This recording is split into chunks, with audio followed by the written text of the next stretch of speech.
right, folks. As a reminder, folks, we did just start a channel for your Utah Mammoth team called Utah Mammoth DNA. This channel specifically dedicated for all things Utah Mammoth and Utah hockey. So be sure, if you're watching this on our main channel or following us on our live stream, to jump down in the description down below. A link to Utah Mammoth DNA will be in the description down below. This is where all of our Utah Mammoth content will be posted first. So be sure to scroll down, check it out, and we'll see you over there for sure.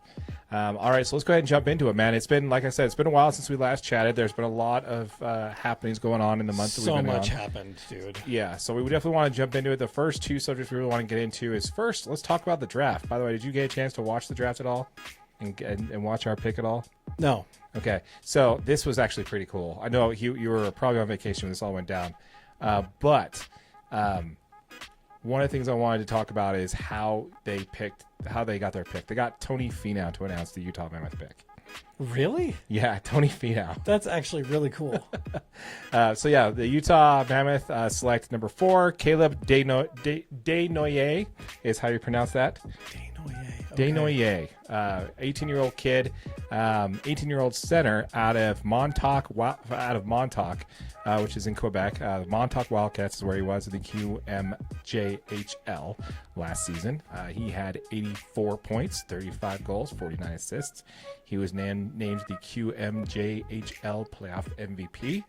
And he played as both a little bit of wing and center as the Wildcats. So, yeah, what do you think about the Utah Mammoth? First of all, jumping up to number 4 and picking up Caleb. I mean, jumping up to number 4 was crazy. You know, we talked about that a little bit before. We did learn that they had gotten the number 4 pick a little bit before, so we have a video on that one. But picking up Caleb was this is huge, man. I mean, this is a really talented. He's a smart. He's kind of a 200-foot player, right? He kind of definitely projects as a center. That's where he's going to play. He's got elite hockey IQ. I mean, he's really detail oriented. And he reads the ice really well, and he makes smart decisions. So that's a great thing, you know, to have as a draft pick. There's already some video out of him out there on the ice with Tij. And you know, they're making some great plays together, working out. So yeah, I mean, highly creative passer, right? He's got excellent awareness. This is a great pickup to just kind of add to this young Utah Mammoth core that we've got going right now. Yeah, I mean, he does have some issues on the negative side. He does have some issues creating space on the ice. He needs to improve on that, and also needs to really leverage that power he has and really kind of force the pace of play issue.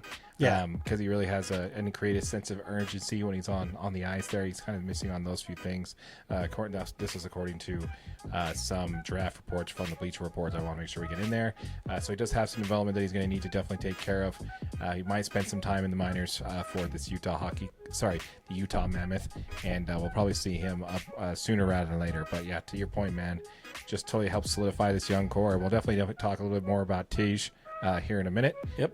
But yeah, I really like it, man. It's a good pick, good solid pick, and yeah, great night for Utah Mammoth to again land a top 10 pick in the draft and really kind of nail it, man. I don't see any misses on this one. Yeah. I mean, this was a player that in our draft video, this was one of the top 3 that we actually talked about. So I think they nailed it. Nice. Yep. If you haven't seen that video, check it out. We'll link it somewhere around here. Check it out. Up there. We'll put it in the comments down below. Don't tell them where you're putting it, because then you're going to be the one who edits the video and put it there, because it always lands on me to do the edit. And he's like, yeah, right there. And I don't know how to do that one. Is that one up here? I don't know how to put it over there, AJ. Okay? So let's temper our expectations there. Okay, deal. Darren will put it somewhere. Exactly. But anyway, so absolutely love the pick. Now we want to talk about a few of the changes that have happened for the Utah Mammoth since we've been on. A lot of it's actually happened in the last week, actually. Yeah. So let's go ahead and jump into that. Let's first talk about Matisa Machelli.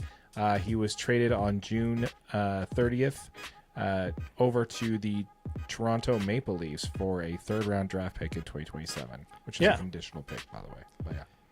Yeah, I mean, the Maple Leafs are really kind of banking on a rebound season, right? Machelli didn't have a great season last year. Had 18 points in 51 games, but you know, he was an NHL All-Rookie in 2022 and 2023. So this is a move that, you know, Machelli kind of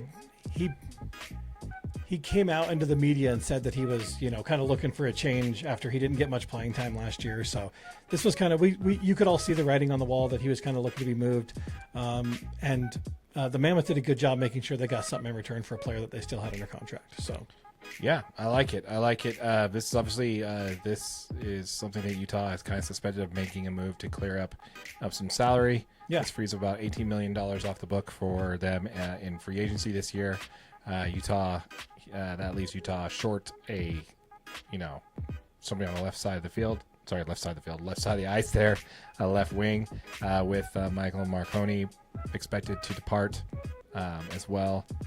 According to KSLSports.com.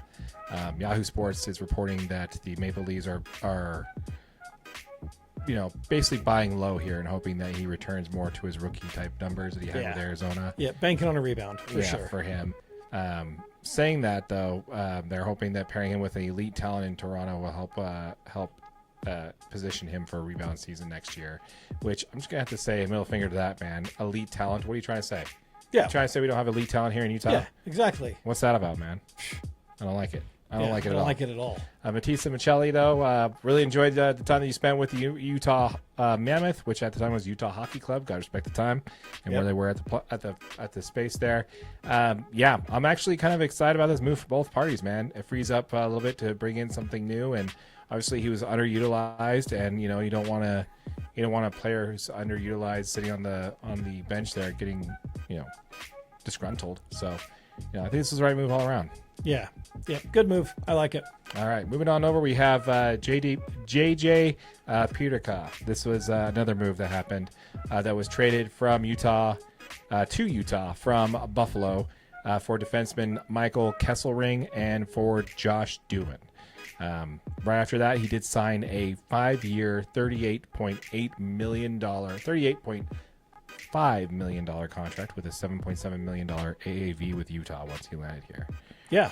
JJ had 68 points last year? Yep, absolutely. And this guy has great skill, a lot of offensive potential.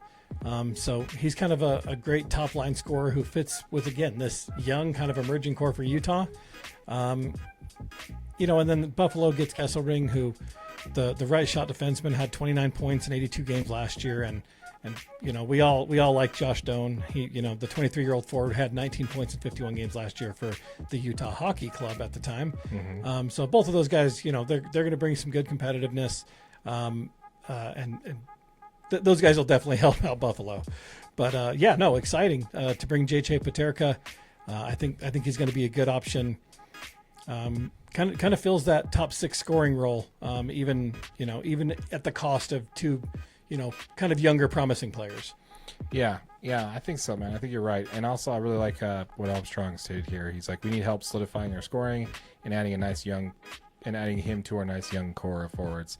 And signing him allows them to continue to build a stable contender for years to come. I think is what he's thinking of there. Yep. And you're right.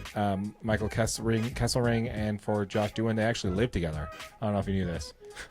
Really? Yeah, they lived together for the last 3 years. So them being traded together actually is kind of nice because that way they can look forward to playing, having at least having some familiarity. Move your stuff together. Take it to your next house. Exactly.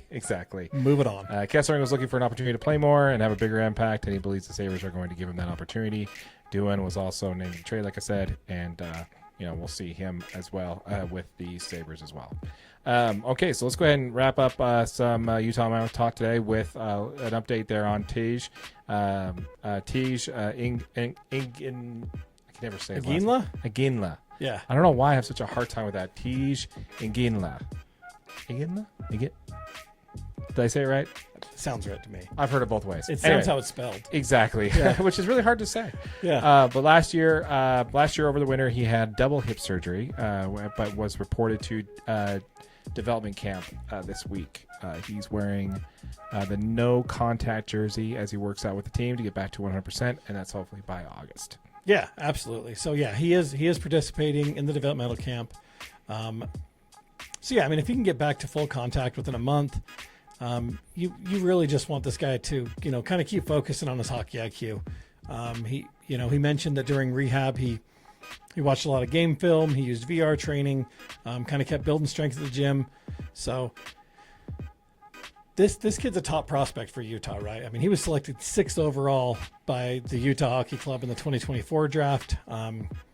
and he's really viewed as a key piece to this franchise's future. So they're going to make sure that they watch him closely and his status, and make sure that he's in a position to get back on the ice and be better than ever. Luckily, as rare as it is to have the double hip surgery at the age of 18. Yeah. Luckily they were pretty minor surgeries, and he can be out and get ready to go for this upcoming season. Yeah, like you mentioned, it is rare, but it's not rare, but it is rare at this age. Teammate Ian Cole had the same surgery, but he was age 30 when that went down. So yeah, bit of a young age for that. But yeah, we'd love to see him back on the ice and look forward to seeing him at 100%. I don't think he makes the Mammoth roster this year at all, barring any collapse. Right. You want to give him as much time as you possibly can to get healthy, get better there. Really good to see Tish back on the ice there and developing in development camp there with the rest of the team. So look forward to his progression moving on for sure.